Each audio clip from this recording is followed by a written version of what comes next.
Space Podcast, Third Space Podcast, Third Space Podcast, Third Space Podcast. Hello and welcome to the Third Space Podcast, episode number 82, Hot Dog Morality. Not hot dogs like you eat.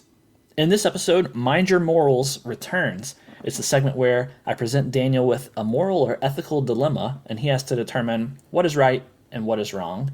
In this Mind Your Morals, the situation is about dogs being left in hot cars. It's a contentious issue. I know people have argued about it many times before, and we dig in. We determine when is it okay to rescue the dog, to break a window. We try to determine the balance between property damage and suffering animals. We try to determine what the punishment should be and for who in a situation where something like this happens. We dig in. I present some facts, both legal facts and science facts, and you can decide what you think is the moral thing to do. Daniel certainly does. So please enjoy the episode. Third Space Podcast, Third Space Podcast, Third Space Podcast, Third Space Podcast. Hello, Daniel. How are you doing this Sunday afternoon? Swell. I slept in, and Me too. Cosmo I has slept 10 hours. Wow, really? Yeah, it was wonderful. Cosmo has shifted to sleeping. We put him down at 10, and he did not get out of bed till 10. So he slept 12 hours. It's crazy Wow, to me. that's nice. How's Yeah. How's the little tyke doing? He's like, how old is he now? Two or 3 years old? he's 3 months. Today months he's actually old? 13 weeks. They grow up. I think I grow have up to fast. convert to weeks or months now, right? He's 13 weeks today. Yeah. Yeah. And I look up little things like, oh, he's rolling over, and he's been doing that for a couple of weeks now, and he's getting better and better at it. And the average baby starts between 4 and 6 months. So, and he's been doing it since 2.5 months. So Quick he's learner. just a big. He'll be reading before you know He's it. a genius. No, Doing I mean I some know there's a lot of micro-poetry. obviously, I want to brag and be like, oh, he's ahead and all, but I just mean that if you look at him pretty objectively, like he looks older than a 3-month-old, and he is in the 98th percentile in terms of height and like the 48th in terms of weight, and I don't know, he has a mature look to him. He's still a tiny baby, but he's just big for his demographic, and he's strong, and I love it. I really do love it. It's gonna be a really fat kid. Fat Cosmo. Well, he's tall and thin. He's thin, 48 and 98. We'll see about that. Yeah. Well, I mean, I don't know. What if Cosmo turned out to be really, really large? No matter what you seem to feed him, yeah. he really just got really giant. I'd still love him, just like Would you? a little less, but still, it's a lot of love. So I'm just kidding. no, really, if he I'd send him to fat camp. Right. Really, if he was, Do they have fat and, camp anymore? I don't know. It seems like that would just Probably not be not. something that they could even do. I would find that interesting if he was fat and active and ate Well, yeah, it doesn't reasonably, really doesn't really work that way. So. That doesn't happen. So if he is fat, it's either he's eating poorly and or not being active. Yeah. So yeah, I don't know. That I would reevaluate. That'd be the first thing I'd do is look at his lifestyle, because that's an indication. I mean, I'll just say it. If you're fat, there's an indication that your lifestyle is not not healthy, not Right. perfect. And like we all are imperfect, so that's true. Like it's I very recognize easy. Very easy to have an imperfect lifestyle with regard to health. Yes. So. Yes. I mean, we live in air-conditioned homes with comfortable couches and delicious, cheap food. Like, Right. why? Like, that recipe means everyone's fat. And guess what? Everyone's fat. So, like, it's not that... we're having to really bake in, like we work out. It doesn't happen naturally. You have to just I was just thinking these heavy items that you just lift up and down repeatedly. I mean, it's part of your life now. It's very plausible that if I don't think about it, I spend an entire 24-hour period where like I've pressed some buttons, and that's kind of my activity, like Walks for to the 24 toilet. hours. Right, exactly. Like I walk within my apartment and I press some buttons, and that's my physical activity. Like that's ridiculous. You might as well be bedridden. Yeah. And so you have Yeah. to inject things into your lifestyle to, expend some energy. Like I have little exercise things everywhere, and I try to, go for walks and exercise on the Right. Well, weekends that's and how such. I'm almost my mental sensitivity to like if I haven't left the house in a day, I'm pretty sensitive to that. I'm like, I gotta get out of here. I feel stir crazy or whatever. And if so, I am sensitive, and that can be frustrating. But I think it's a gift. I think in some ways the good part is that it's motivates me to like if I haven't been active or taken X amount of steps or worked out and if I've just sat around like my mood shifts pretty quickly. So it's really really tight my mind and body connection. Anyway. Well, you, since you're a father now, it's one of your responsibilities to set a good example for Cosmo and to really help align his moral compass as he gets older. And so I figure these podcasts can serve sort of as a legacy that you can leave to him and like a playbook. Here's how to behave in a moral way. And so one segment that really hammers that home is mind your morals. Mind your morals. That's right. Yeah. And so Love it. today I have a moral a situation that morals come into play anyway. It's not exactly maybe it's an ethical dilemma. We've done this segment multiple times before. This one is a little bit more grounded than others. Sometimes they're kind of wacky. This one's a little grounded. So let me just lay it out for you. Okay. You're feeling pretty moral today, though? I'm feeling very moral, All right, actually. Okay. All right, here we go. It's the weekend, and you're making a trip to the grocery store. Danielle and Cosmo are off visiting the grandparents, so you have a relaxing day with no demands on your time whatsoever. As you pull into the parking spot and exit your vehicle on this hot summer day, it's 90 degrees outside, you notice the car next to you. Inside, there's a dog. Now, the windows of the car are closed, the engine is not on, and there's no one in the car, no people in the car or nearby to the car. And the dog just looks at you through the window. It doesn't seem to be distressed or excited, just a dog. And so the question, the starting moral question is it moral for you in this situation to break the window of this car to extract the dog? Only if I have a phone so I can record it so I can look really, really good and shout a lot. Right. No, I do. My instincts say, given the scenario you've given me, all right, I am on alert. I'm not going to walk past this situation. I'm going to slow down and problem solve. And to jump to smashing the window, I was actually surprised that's how you ended your question, because what? Like, I'm not going to just smash. I don't know enough. I would need to. I could test some things, like it's hot outside, but you didn't. I don't know if the vehicle has just been turned off like a minute ago. I don't know how cold it is inside the car. I can probably do things like touch the window or check if it's unlocked. I mean, there's other like to jump to smashing a window immediately is not even. My brain just doesn't go there at all. It could get there after 10 steps of problem solving. But no, we're not. It would be immoral to do that. Okay. Yeah. Well, all right. Well, that's an interesting answer. I mean, let me just say that even that answer, I think, puts you in a camp. It puts you in a particular box, and we have millions of listeners to this podcast, and right now, just by making that stance, you've called yourself out to thousands. I tell you what, you're listeners. right that it puts me in a camp, and it's a camp I'm willing to be in. Yeah, me too.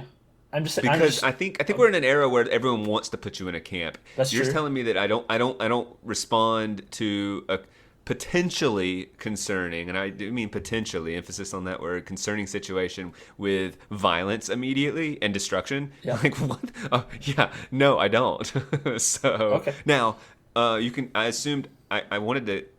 Instead of just going into all my thoughts of what I would do and how I would do, I mean, I could do that if that's your question, but I wanted to just say, clearly to your question. Would No, I good. see No, the that's hot? what- Yeah, and that's then what I'll I let want. you ask me other questions and say no. I would not smash the windows as a first response to that.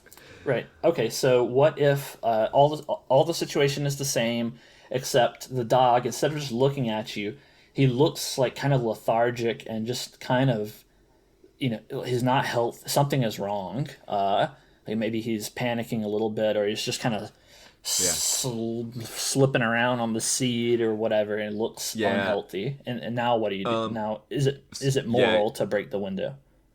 Well, clearly no, but I will say all it does is it intensifies the urgency of my situation. So my problem solving, like I'm going to be a little bit more swift as I carry through whatever my next steps are, will be made a bit more swift, but I will acknowledge that like my ability to read the comfort of a dog Yeah. and anyone's ability. I mean, there are probably some professionals, but even the professionals need to know the dog first. Like a lethargic dog or one Yeah. that seems to be panting. Dogs breathe like in pant form. I mean, like I just can't even get my mind around this idea of like, Okay. and we're notorious as a species for projecting the whatever we want on animals. So if you want true. to see that dog that's in pain, then you will see it. If you want to see a chill dog, like there are probably some indicators, like really, people, dog enthusiasts would be like, well, here are some indicators, and that's generally true. But like, if you are a little panicked, if you're wanting to break that window, you're gonna see, increased pant, Yeah. lethargic movement. You could I could see that in any dog I want to, or panic. I imagine it could range from hyper to lethargic, and you could just see that in whatever dog you want. If they're just sitting there chill, you could convince yourself it's panicked. If it's happy to see you and it's getting up quickly and kind of jumping back and forth, or if it's Right, excitable, you could say, oh, it's suffering. Like, It I don't sees know. me. Like, no. I'm his chance for rescue. It Yeah, knows. yeah, yeah. It's Right. begging me. It's begging me. begging It's you, looking me in yeah. the eyes and saying, "Please break the window. I just Right. did what it asked." Yeah. Like, no, like I will admit though, if it looked by my estimation to be in pain, it would increase my urgency of Okay. like All right. take action instead of to sitting take- there and pondering for a long to time. take action. Okay. So all right. Let me change. You're surprising me a little bit. Let's say this is not the grocery store parking lot. Instead, you are going on a solo hike. I know this isn't a totally everyday occurrence or anything, but you've driven out pretty remote, rural kind of area. There's zero other cars around. This is the only other car around. There's no indication that the owner of the car is anywhere nearby. And same situation there. The windows are out. The dog is in there. It looks lethargic. Like to your estimation, the dog looks to be panicking. Is Yeah, it moral yeah. to break the window? Is there? I'm trying I'm to. I'm trying to assess. Will you ever break this car window to get a dog out? Okay, possibly. I don't know though. Like I don't want to discount it, because if I want to back up to, I would go in and tell the store, to Yeah, make an that's announcement, very reasonable, that and kind of stuff. Yeah, we can go back. We can revisit that scenario and determine what you would actually do. But I would, and I'm uncomfortable with this, but I would try the car doors. Yeah, sure. Trying the car at some doors point and all that. But you're saying if they're locked, non-destructive. Yeah, there's the car door is locked. and indeed the windows are super hot to the touch. Yeah, Like it's been you baking in the look sun at the for a car while. and like there's those wavy heat waves, all above the surfaces of the car. That's how hot it is outside. What I'm willing, what would I be? I'm weighing my finances, because if I break that, I'm replacing the window for the owner. Is the way I view it. So am I willing to pay for a window to potentially save this? Potentially, there's a lot of potentials Yeah, in it's the here ifs, at right. risk, dog.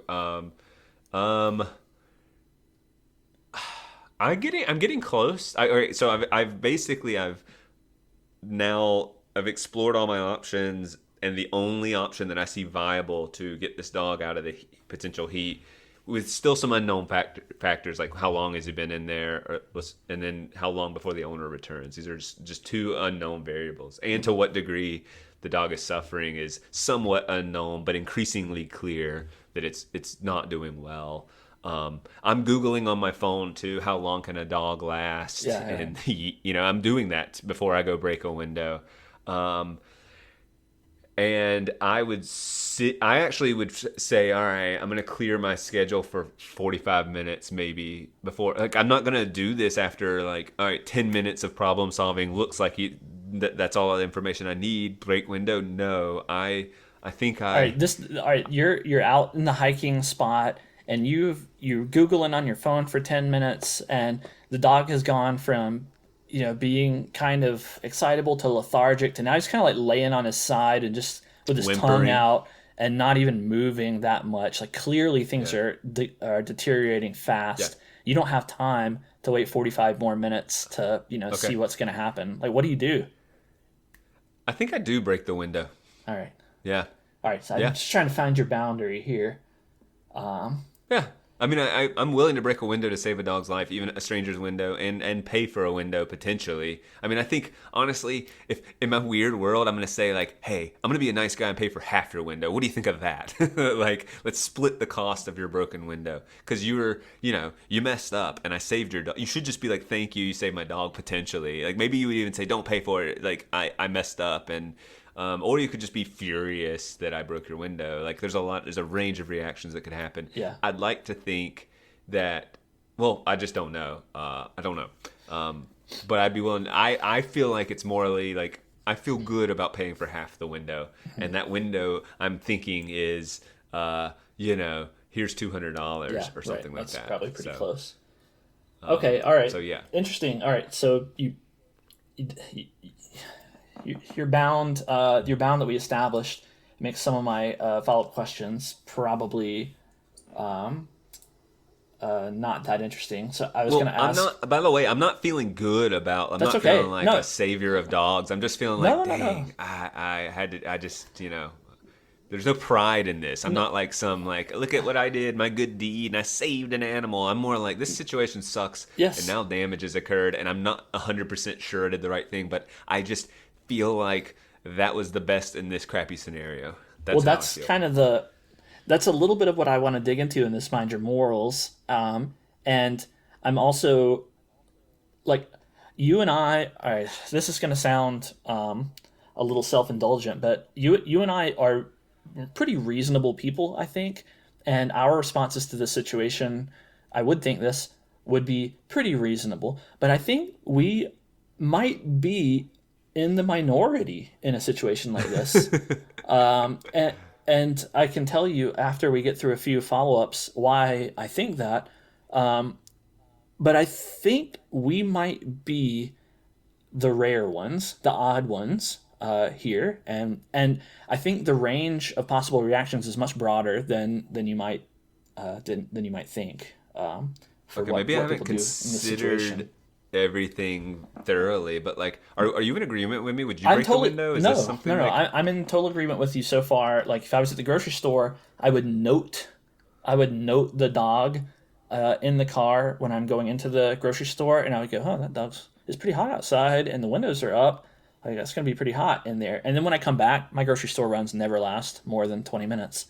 If the dog is still in the car and it's still hot, then I'd probably walk back into the grocery store and say, oh, hey, by the way, there's this make and model car out in the parking lot, and the dog's been in there for 20 minutes. Can you, like, page At over the very least, over the speaker thing, yeah, for the owner, because it's probably pretty hot. But yeah, I wouldn't break the window in that, and even in that circumstance, even if the dog was, like, panting, and I don't know like you said, I don't know the dog, and I don't want to break a window. Like, what am I going to break it with? My elbow? Like, I don't want to do that. I'll notify well, people. I figure we could figure a way out to break the window. I mean, I could call the police or call animal control or something and let them know, but I just don't think I'm going to bust in the window. I just am really, really reserved to inflict damage upon other people's property. Me too. Like, I'm very against that. Yeah, So, I totally agree. I'm in the same boat there. Now, maybe, like, the car has caught on fire somehow, right? Like, and the car is being destroyed. Yeah, and then should I break this window? Should I break the window? Like, in that situation, then it's a no-brainer. But, like, otherwise, if the car is in otherwise normal condition, then yeah. And I certainly can foresee, like, someone almost wanting to, like, maybe they make their Saturday afternoons of roaming parking lots trying to, like, with the thrill of finding a dog and breaking a window and justifying. But I think that these are twisted, messed up people. Yeah, me too. Or and it's social media. It's that sort of like it's like look like what do you call it? Virtue signaling, like recording the breaking of the window and being like, I saved this dog. Certainly, that's why I made that joke instantly, because that's what I thought of. It's that is informing these people's decisions off the charts. Like, totally. I think. All right, let me run through these others, and they'll probably go without saying. So, all right, all the same situation, grocery store parking lot, 90 degrees. The windows are cracked, like 2 inches. This is actually an easier situation. It lessens the urgency slightly. Right. But like you're if I'm going in for 20 minutes, you're right. Like I might even you know me, I can linger debating which mayonnaise I'm gonna get. Should I get Duke's or it's a little more expensive, but people in North Carolina tend to love it. Garlic aioli. This will look something new. But I'm gonna be swifter in my decision making as I come back out and see the dog, like check on the dog, essentially. But no, really? Okay. You would alter. I am going to amend my shopping experience to like you said. You note going in. Well, I would note it. I wouldn't alter my assumption. You wouldn't. You don't need to. You go in with maximum efficiency. I go in and I linger and kind of enjoy the experience, and maybe even talk to you on the phone or something.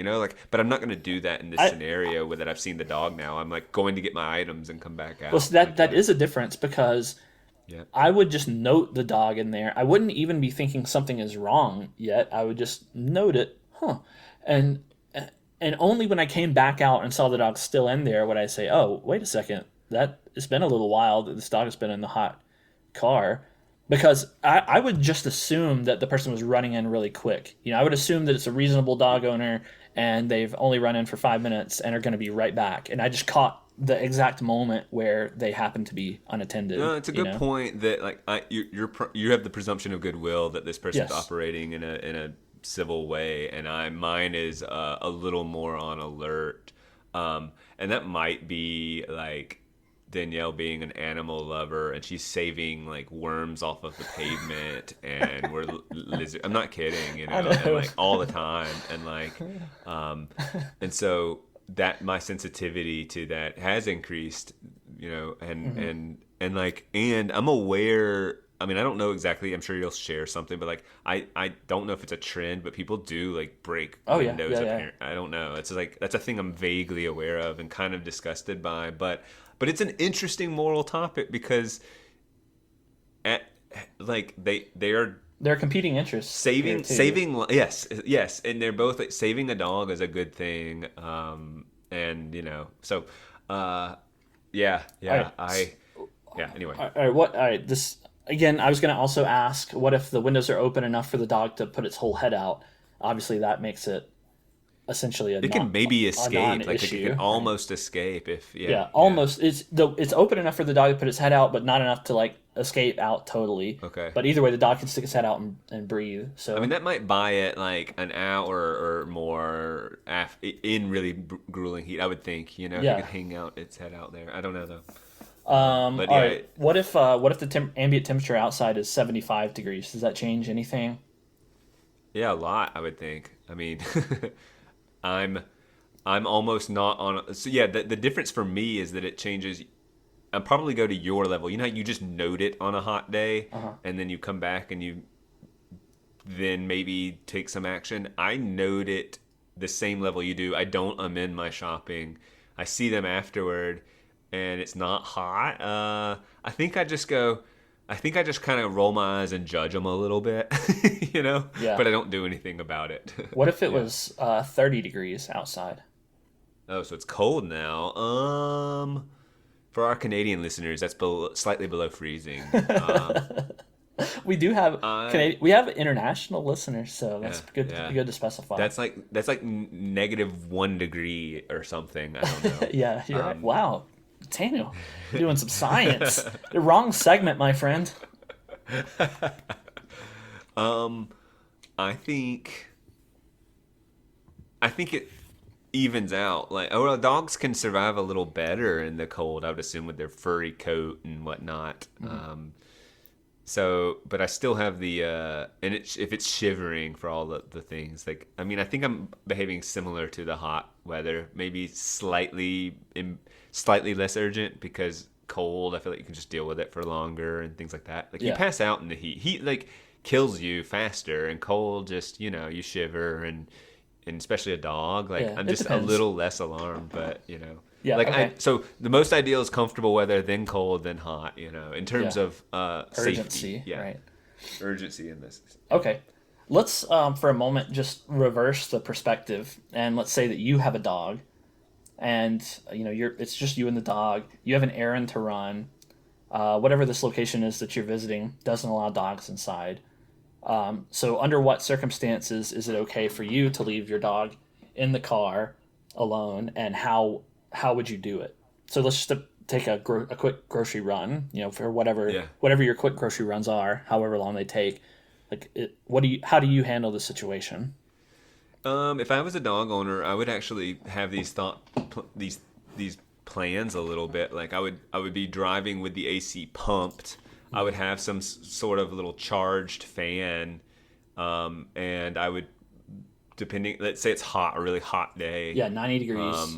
And if there were shades, I'd pull them up, or provide as much shade as possible. And then I would have that fan on, and I would crack the windows.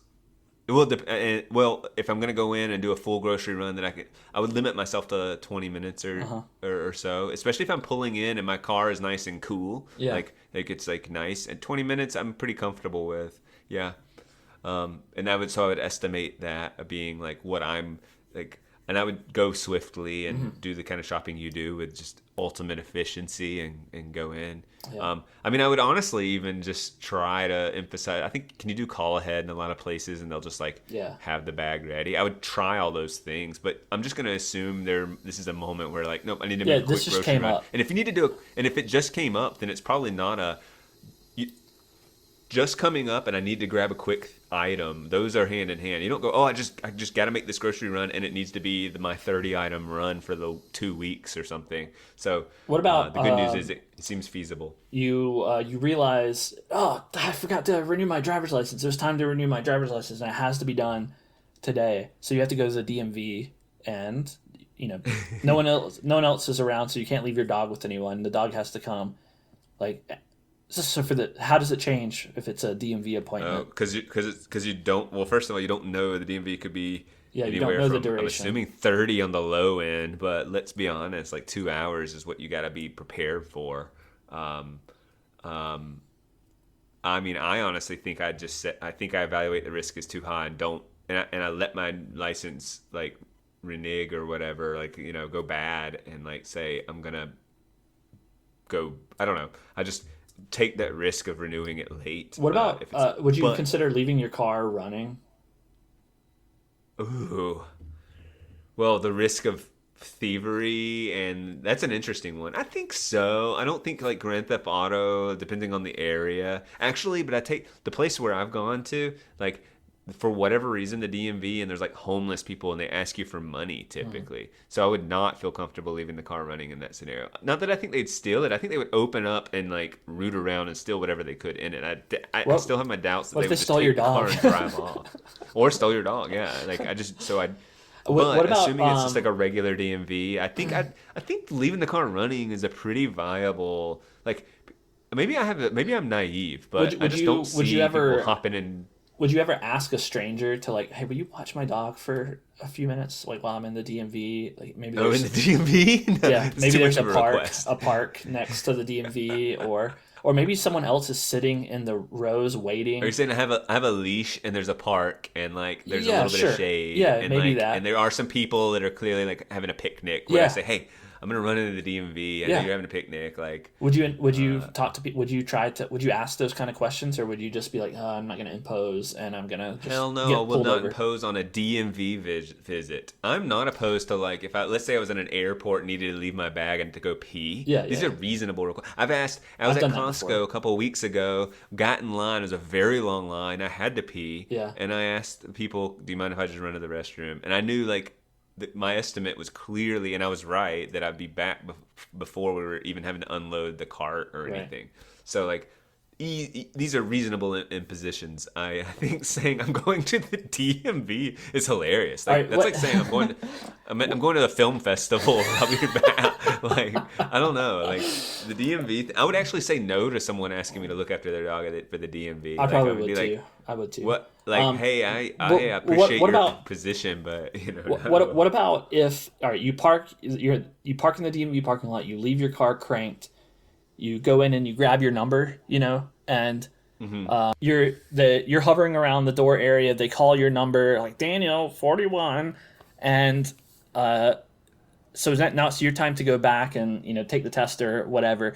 And there's a guy who just grabbed his number and is sitting down in the row. Would you ask him to, hey, can you just like keep an eye on my car, make sure the homeless people don't steal it or my dog or anything while I go back here? Is that too much of an imposition? No, I think I might ask that. Okay. Yeah. I think I might, because we're gonna leave for 15 minutes max while they like do the they're only spending 15 minutes with you at the DMV, Yeah, once you're called. I can't see it going too much longer. Yeah, once you're called, and I wouldn't mind helping. I mean, I try to test it against myself. Would I mind being asked? And I would do that. Scenario in which I would do that. Yeah, you'd look after someone's whatever. It'd be weird because it'd feel really intense. Like I'd watch that car like a hawk, Right. Like if there were homeless people around, and now I'm in charge of like. And I'd be thinking, what do I do if I actually see a homeless person like go in and when I start to suspect this is some sort of prank or social experiment, I would expect that almost. But yeah. And I go back to the person like if I was at a park enjoying a picnic with Danielle and like on a day that Cosmo's having a babysitter and someone comes up, honestly the way they ask also matters to me. Like weirdly, if they were like, "Hey, I'm so sorry. I'm in a panic here. Like I'm in such a bind, and this scenario has presented itself, and I'd be forever grateful if you do this." I'm more inclined to say yes to that than, "Hey, so I got a DMV visit, and I've got my dog here, and it kind of sucks, I know, but like, do you mind looking after it?" I'd almost be offended at this sort of. If they're presenting it as a reasonable ask, I'm annoyed. If they're going, "I know this is unreasonable, and this." Life sucks right now, but you have the opportunity to make it better for me.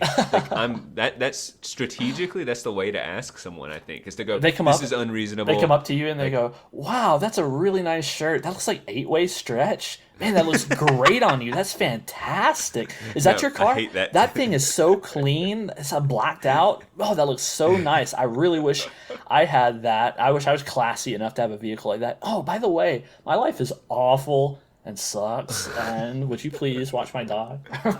No, they really like to I hate schmooze that. you. I'm annoyed, but the schmooze does not work. I know it seems like I'd be susceptible to that, but no, it would not. But in terms of me being manipulated, I can be. Like it is like if you convince me that you are aware that this ask is way too great and that you are just in an extraordinary bind and circumstances have just led you here, unfortunately, and that like. I can offer a way out. Like that's appealing to me. Right. That's the everyman's plight of like sometimes life gets you down and I get to play a role in helping this person. Like that's powerful to me. All right. So. Let's imagine back to the grocery store scenario. You are the dog owner. You go in. You leave. You take reasonable action. You park in the shade. You had blasted the AC beforehand, so it's nice and cool inside. And you're making a speedy grocery trip, so you're in and out in 15 minutes. But when you come back, your window is busted, and there's a lady holding your dog and like petting it and consoling your dog, who does not look like he's in any distress whatsoever. And the lady starts cursing you out about being a monster and so on. How do you respond? And what happens from there? Oh man, I would have that sort of negative adrenaline rush where I tend to respond in a calm manner. My instincts in this case, not to be funny, is to pull out a phone and say, "What do you?" Because she's likely to have hers as well. Like, but for very different reasons. Hers is sort of a virtue signaling, and mine is like, I need to document just how wild this is. And I would say, like, you've damaged my property. Give me back my dog, and I need your information. I'd be firm. Firm, matter of fact, and accusatory, because I'm accused. Well, I would accuse. She says no. She's not going to give this dog back to an animal abuser. She's Yeah. called Well, I animal think it'd be one of control. these. I'm call. She's I think called I'm pretty animal quickly- control. Animal control is on the way. And Great, and I'm calling the police too. Okay, Like, alright, yeah. I mean, I really, and I hate No, good. that. This No, sounds that's stupid, but fair. it's like I'm calling the police. Like, yes, let this play out the way it should, because you're not going to look as good as you think. Like, you've Okay. damaged my property. The dog's fine. Like, this is gonna. You seriously messed up. Okay, so what? Let's imagine that scenario plays out. The police come, they take statements, and so on and so on. What should be what does justice look like? What is the moral outcome for this situation in which a woman broke your car window and rescued your dog that didn't need to be rescued? What should happen? Obviously, I think she has to pay for the window, and then probably an additional citation or fine for damage of property, probably on par with someone graffitiing something in a park or damaging. Well, if you damage a mailbox, I think that's like federal property and carries with it additional. So I would, Yeah. whatever the damaging of private property, I'm sure, right? Like, there's Yeah. some sort of Yeah. citation in addition to the restoration. Like, so yeah, you pay for, clearly the owner for the damages inflicted, but then you pay an additional fee, and then I imagine that goes on your record legally. Yeah, And that's some that's about misdemeanor. what I think should happen. Okay, that seems reasonable. Yeah, and I would expect that to be like, here's where I would be a little impatient, because I know the police would have to do their work, where they're like, wait, they're trying to figure out what is just here, and if there were any indications, they were like, so you left your car and it's 95 degrees or whatever, and I'd be like, whoa, I would feel fairly frustrated as I'm having to justify this injustice. Like I'm a victim here, and I'm having to go like explain how I'm the victim. So yeah, that would be a very frustrating, even though I'd have to understand they're doing their due diligence. So I think I'd actually be good at this, by the way, instead of just going, she's the one, I wouldn't Yeah, be yeah. like that. And this is where I'm pretty sure this is how I would respond, because of that adrenaline rush I feel that gets me in a weird calm state.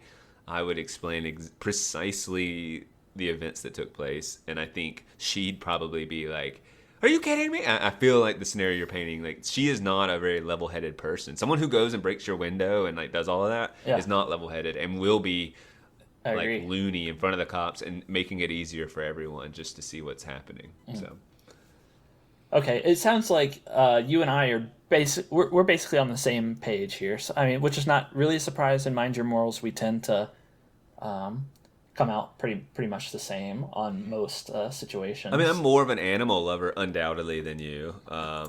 I love I love animals. I like eating them, especially. Yeah, tasty. I had some animal for lunch. It was great.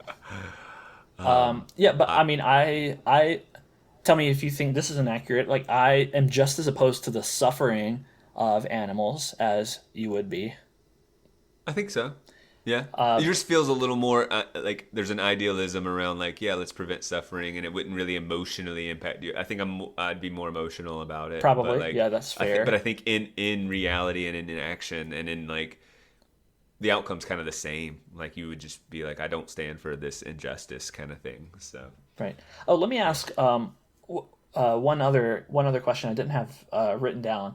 What if imagine the initial situation, grocery store, 90 degrees, windows up, but it's a baby and not a dog. Does that change your behavior in any way? maybe The baby does not look like it's in distress. It just looks like a normal baby being a baby. I might not wait till after the shopping. I might just go say, when I'm going in to shop, I might go say, hey, I don't know the context, but I wanted to put this on your radar early. And I'd be very clear about that. I'm not saying anything bad has happened, but there's a baby out there and it's very hot. And like, Yeah.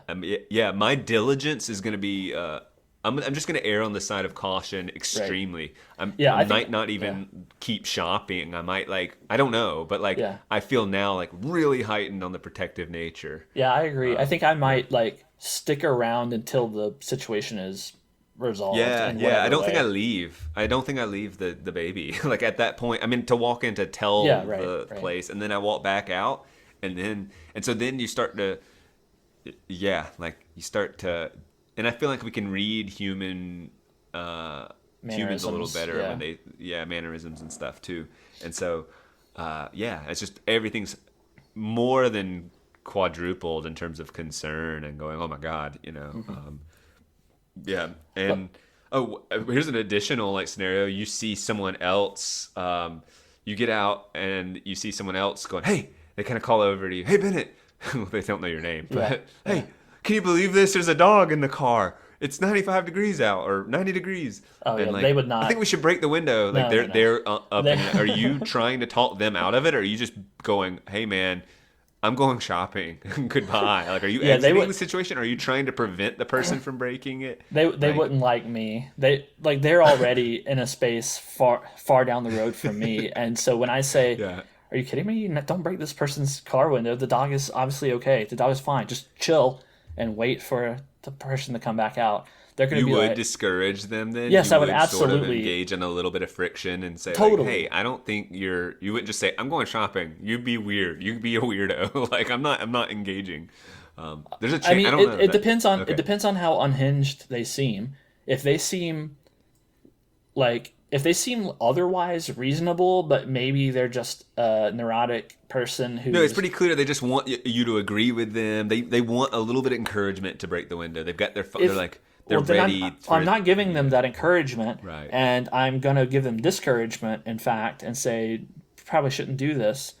Yeah. Let's look at the facts here. Like, Yeah, right. let's I talk me would go through through this. I would go through the steps that I would if it was just me discovering the dog, and like assuming it's the situation we've described where there doesn't seem to be any imminent danger, then I'm going to discourage breaking the window. I'm just going to Yeah. do that. Let's say And, they and break if, the window then. Anyway, well, you're no help, and they break the window. Do then you I just try walk to away. like? No, then I just walk away and go inside and Okay, shop. you don't And pursue them to make sure that you get their tag or something.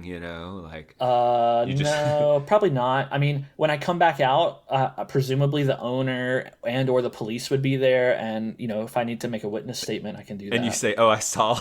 Oh yeah, I saw that guy." And then you just went shopping. Well, yeah.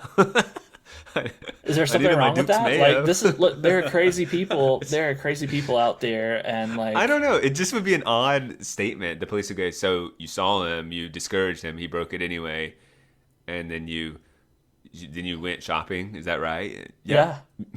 It just makes me laugh. I don't know if other people would find this very funny. I mean, find what that do you want me really- to? What am I supposed to do? Like this? I don't this know, loony, but I think this loony is I breaking know. stuff. What am I going to stand around and you just? could go tell the people, even if you just walk in and go, "There's a guy that like broke a window." Like Maybe I would. Or That's a reasonable course of action. Tell the grocery store manager, like, hey, by the way, I'd be inclined something's to going watch on. them, so when they leave, I'd want to get a photo of their their license plate. Well, I mean, presumably the person who quote unquote rescued the dog isn't going to just break the window and then hop in their car and hightail it away. If they yeah, if they're they did actually that, proud of their action. if they you did know? that, if they broke the window, the dog is just like, what the heck is going on here? And then this person gets in their car and drives away. Then that's a crime, and like I am going to yeah. take a picture of their tag and report it as a crime. But I assume, again, maybe I'm the naive one, and I'm assuming goodwill on behalf of these window breakers, that they believe that the dog is in imminent danger, and they are going to like cuddle the dog until it's totally calm and safe. This unearthed an interesting. I think a lot of them would break it and then leave because they on 'Cause some they level know. know this isn't going to stand up. They know on some level like. Like, But I then did they no don't- good deed, then- but I know the law isn't going to recognize it, and like They don't get to like, claim their virtue, though. I mean, maybe I mean, if they record it and put Yeah. it on, yeah, Okay. I think that still get that. So Okay, the yeah. virtue isn't for in the moment. It's I guess that would be a red flag, right? If I'm getting out of my car and I look over and some lady is selfie recording her like backwards, banging on the window to break it and get the dog out. That's a red. If you get the selfie while you're doing this thing, then obviously it's not about saving the dog. It's about proclaiming how great of a dog mom you are. yeah. Let me. I did while I was thinking about this. I I did a little bit of research. I accumulated some facts about the situation. So let me just educate you on the facts. Educate away. So I found a study because these answers should be known, right? Like this isn't mystery territory. Like, everyone has cars, everyone has outside, and like you should have some data on this. So I found one study who on a 95-degree day put two mostly identical cars, one in direct sunlight and one in the shade, and after 1 hour, the one in direct sunlight was 116 degrees inside, and the one in shade was 100 degrees inside. Yeah. Okay. And then on a what what was the temperature of the day? 95 degrees. Okay. And the study made note that the surfaces inside the car were even hotter than the ambient temperature, which makes some amount of sense. But like when I think about that, 1 hour in 95 degrees directly in the sun, it's 116 degrees. Is that fatal? I don't think so, right? It's not pleasant, and that's definitely further than the boundary, further than should be acceptable. But does that kill a dog? I don't think so, right? I don't think so. A human certainly would survive that. Now I know that dogs and humans are different, and they release heat in a different way. Dogs don't sweat like humans do; they pant. Is death the marker for intervention, though? Like, for a dog, probably, right? Like, that's its own discussion, I guess. Oh man, because if it's passing out, I feel pretty bad. I feel pretty bad, but I mean, breaking a window for just passing out, I don't know, like is what you're saying. Yeah, like, I don't know. I'm not. Well, I'm because like humans too, like I don't know. I would like to know the variance. Like that's the next question: is how bad is 116-degree heat? I mean, we all know what it's like to get in a very hot car, and I'm imagining that's what you're talking about. That when you get in, and some people even claim to like it, and I've even gotten like chills getting in. Like it's stuffy. It's this distinct like stillness, and it like wraps you in, and and I have gotten like weird chills because it's so damn hot, and it's almost like getting a jacuzzi or something. So I understand why people say there's a pleasantness, except it's really not pleasant because then it doesn't go away when you can get out of a jacuzzi, you know? Yeah. Like a and sauna. you turn the AC on and stuff, but like, yeah. I mean, so like, yeah, but anyway, I'm with you that like, okay, death is like, it would not kill you. Would it do damage? And what is damage? How bad is passing out actually? Or is it just like not a big deal? I don't know. What about brain damage or what other bodily harms? Right. I just don't. A lot of factors there. What some of this data was trying to do for me is to influence the time duration that's acceptable, because an hour's a long time too. An hour's a long time to be away from your car. Yeah. Unattended, doing an errand or something. Right. And so because I start to lose like if someone's like, oh, I just ran in for a quick errand. Well, given the temperature of the car, you were definitely gone more than an hour. More than an hour is too long. Yeah, you're just like I'm not like defending you for at least morally, like you're just in a weird position. Like what? Over an hour? Like no, we're past the sort of cultural what I think was culturally acceptable and is no longer, which is you are allowed to sort of run in and do an errand. Like that used to be pretty normal, I think. I think so too. Even to leave your kids in the car. Like, yeah. Well, yeah.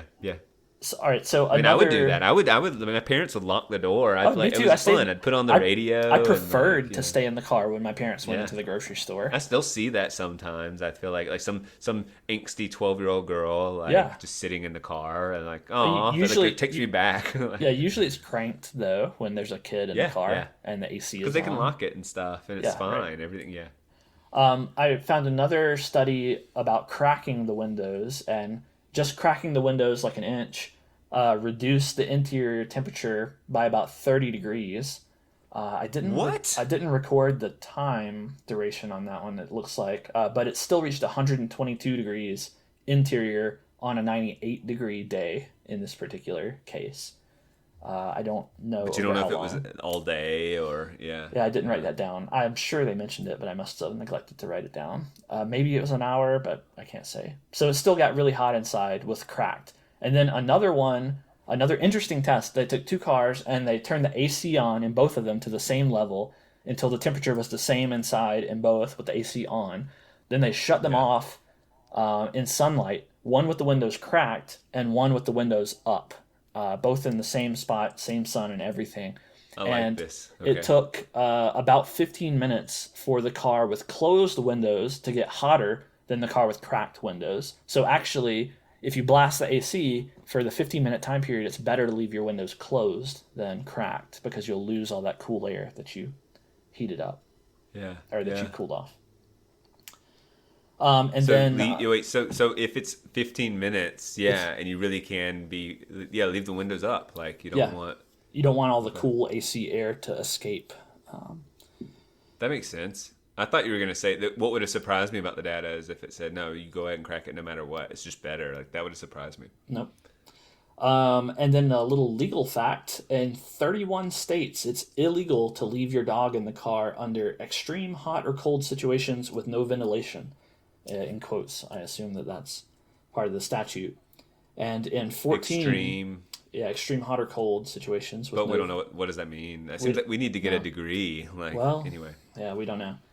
And in 14 of those 31 states, the window breaker is immune from civil liability for taking action, and in some of those, immune from any action. I find that wild. Like, Me too. I get that. Like, there are scenarios in which there can be immunity under certain circumstances, but you cannot just have an immunity clause. I mean, what's to stop me from going and robbing cars and saying, "Oh, I thought I saw if I get caught, I go, I swear I saw a dog in there. Look at the shadows of the back seat, and it was whimpering." Like, I mean, I'm immune. I mean, that sounds silly, but it's just as silly as the law saying we're just gonna make the window breaker immune as a statement, as a position. Like, what? You can't just say this crime against someone's property is just like, you're immune, no further questions. I mean, like, there has to be an investigation. Presumably there would be an investigation, and if there really wasn't a dog, you wouldn't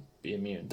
That's my reasonable take, but who knows if that's true. Like, this already are more people than we'd care to say that I think would enjoy the idea of a little bit of virtue signaling and a thrill of breaking someone's, absolutely, and like with a sense of immunity. Yeah, like, that's an empowering thing, especially if it's like a nicer car and they think of it as some, like, let's just say it, like some sort of Karen, like some sort of rich mom, like with their frou-frou dog, and I get to break this person's window. Like, yay. So that's horrible. Just so you know, in your state, it's illegal to leave the dog, but that liability protection is not there. So if they did break your window to rescue your dog, probably what you said would happen. They could be civilly liable and probably have to replace your window and get a citation. It's illegal to leave your dog. But in extreme temperatures? In extreme hot or cold situations with no ventilation. And then there's some debatable gray area. I mean, maybe they language-wise left that. Because, like, is 90 degrees extreme? I would not call 90 degrees extreme. I wouldn't either. Like, 105 degrees is extreme. It's a freaking hot day, and I would say it gets very. But then it says for how. Does it say anything about duration? No, I mean, I didn't look at the statutes word by word, but the only thing it says that I recorded is extreme hot or cold situations with no ventilation. So there are probably some loopholes. I imagine it would be difficult to actually face any punishment for this unless, like, you were clearly negligent and your dog suffered or died from it. And not to get too legalese, but, like, what does it mean to leave your vehicle? Because this obviously me shutting the door and someone couldn't write me a ticket as I'm going immediately. Like, So what, 5 steps away? No, obviously you haven't left. Well, what if you got a front row parking spot that's like 15 steps away, and it's like, that's not leaving, like abandoning, or this idea of being away is like, would mean away suggests inaccessible. Yeah. You know? Like, but if you're like in this building, 15 meters away, went with the Canadian, help them out. It's for visuals. Like that's not really, instead of yards. I gotcha. Over-explained that. How many moose lengths? Yeah.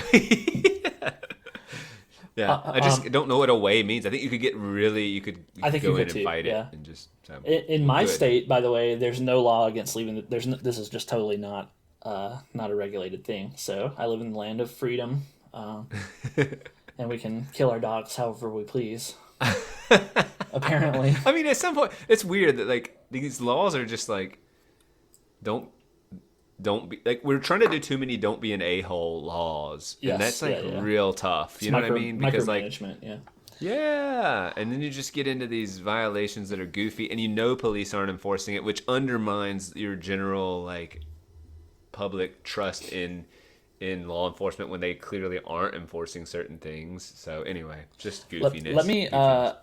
So the reason why this became a Mind Your Morals is because as I think I mentioned before, I don't use social media or Facebook or whatever, but I do still have an ancient Facebook account that I don't post on, but I do use it. I joined a group for my town, so I can see all the events going on, and every now and then I happen to see someone making a post or whatever, and someone posted about what can you leave a dog in the car, blah blah blah blah blah blah blah. And this post blew up. It got hundreds of replies, and as you can imagine, there were some unhinged replies from people.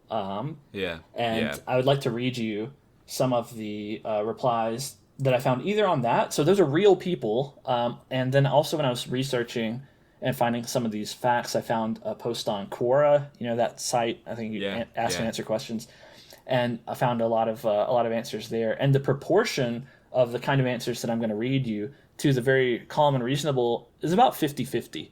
So I just want you to let that sink in, that that's the proportion here. So here's one. Are you a complete moron, all caps, and completely brainless, 6 ellipses? Go sit in a car yourself on a hot day with the windows shut, and then you will find out what it's like for a dog. Me, if I ever found you had locked a dog in a car on a hot day, I would send you to jail. I would send you to jail. What hilarious! I mean, I thought I'd punch you in the face. Like, okay, this person has a passion, and like they're an idiot, but like, send you to jail takes it to another level. Like, I will be the law. Like, not even in a vigilante way, but in a no, I like now have authority and send you into like what? I would send you to jail. It's such a weird. Here's another weird one. thing to say. Forget the laws. Anyone who is cruel, misspelled, enough to leave an animal in a hot car is an imbecile and should be put in the car locked in for an hour. Was imbecile spelled right, but cruel was not? Yep, imbecile was spelled correctly. They're an imbecile and should be put in the car locked in for an hour and then be dragged out almost dead, and then they might never do it again. So, turn about eye for an eye. Here's another one. Yeah. Here's another one in response to, I guess, what would happen to the animal. And this person said, they will die. This should be obvious. You know when you've been in a supermarket for half an hour on a warm day and you go back to your car and the heat hits you when you open the door. Now imagine you can't sweat, you can't turn on the aircon, you can't even open a window. All you can do, sit in that hot car getting hotter and hotter until you pass out. That's how your dog feels in a hot car.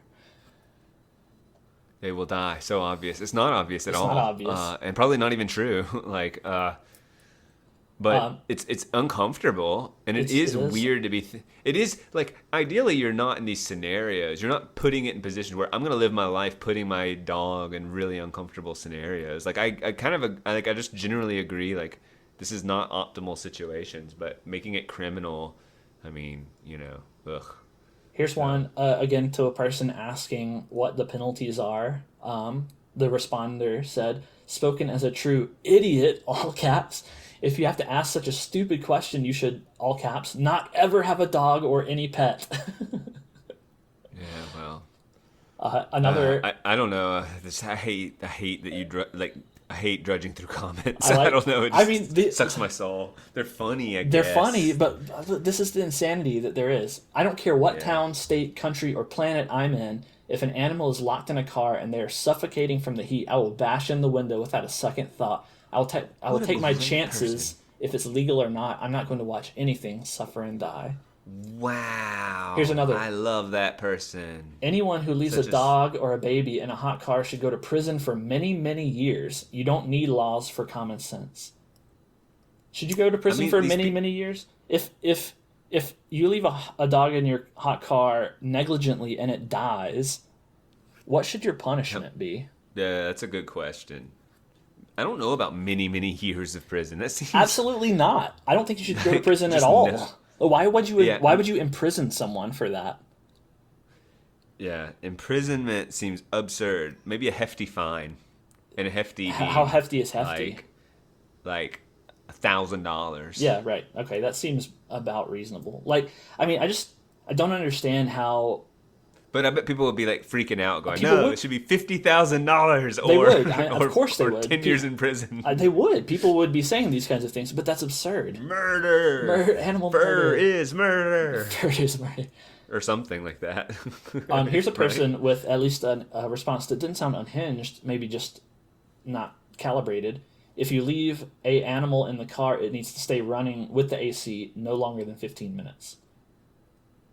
So a little on the upper mean, end, I okay. think. I mean, that will keep the animal safe, but probably. But it's just like weird. It's just like people go, "I'm gonna share my opinions of," instead of like, I feel like there's a misunderstanding. The person isn't saying I'd love to torture dogs. No, It's no, more like the question is, there's some science embedded in the question, like how long is safe, and Right.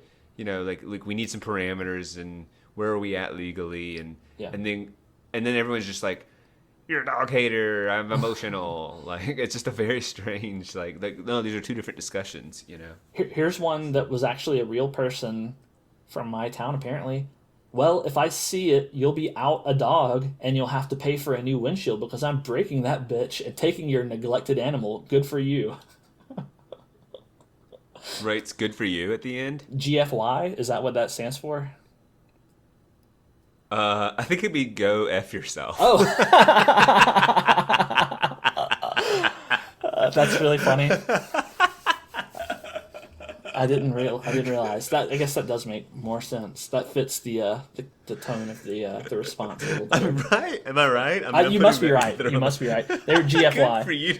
Good for you. Good for you. Go to heck. Go to heck already. Good for you. No, that really got me. Oh, Yeah. So people. I think that's yeah. a good one. That's a good one to end on. I agree. Yeah, that's a good final one. So yeah, people. That's gotta be in our title. Good for you. Yeah, good for you. GFY, good for you. Yeah. So, I was a little shocked because I feel like I am not unreasonable. With this kind of situation, I think my moral compass is more or less aligned to reduce suffering and property damage. And it may just be that the internet is a crazy place, but some of the responses I saw were shocking. I think it is a product of like those who love animals and develop their social lives and yell and screech and through the keyboard are like, yeah, I don't know. I think Yeah, it is a how product many of like how many of these people would actually back up their Facebook Yeah, talk with I- action? Probably not as many, but yeah, who knows? yeah.